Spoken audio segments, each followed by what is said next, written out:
All right, May is Arthritis Awareness Month, and there is one type of arthritis that masks itself as back pain. It affects more people in the prime of their life, between 20 and 40 years old.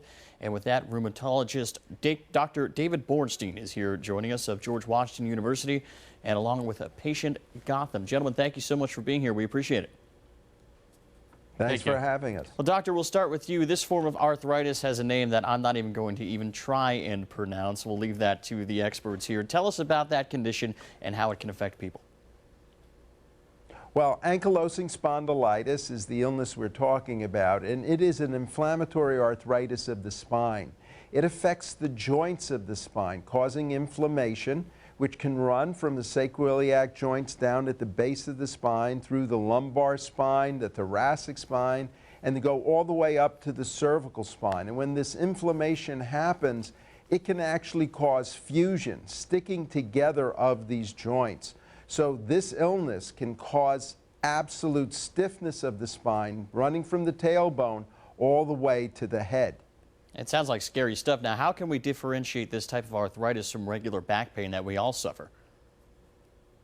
Well, as you know, back pain is second to the cold, the most common affliction of mankind. So many people out there have back pain. But the usual back pain associated with a muscle strain and a herniated disc with sciatica is associated with people trying to stay still. In other words, they don't want to move. They try to stay in one place. And that's exactly opposite to what we see with people who have ankylosing spondylitis. People with spondylitis want to get up and keep moving. Actual movement makes their back pain better.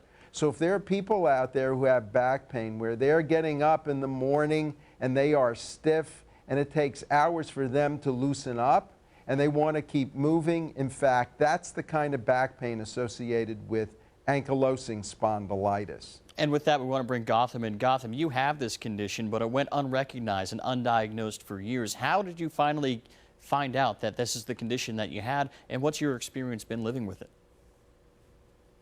Well, I started getting my symptoms when I was about 20 years old, about 10 years ago.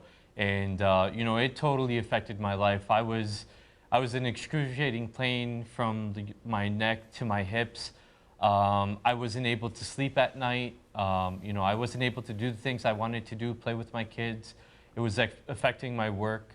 But you know, I saw many doctors. I had many medications that I went through. But you know, being my own advocate, I was able to find a rheumatologist and you know, get the medication that helped me. And you know, after taking it, you know, I feel great now. It's like I never even had this you know, disease before. Well, we're happy to hear that. And doctor, I want to bring you back in here right now. What are some keys to recognize this early, and how can we make sure that we get the proper diagnosis? Well, the way to make the diagnosis is the history of having this morning stiffness, going to a rheumatologist who will do the physical examination and will do the appropriate blood tests and x-ray tests to actually make this diagnosis.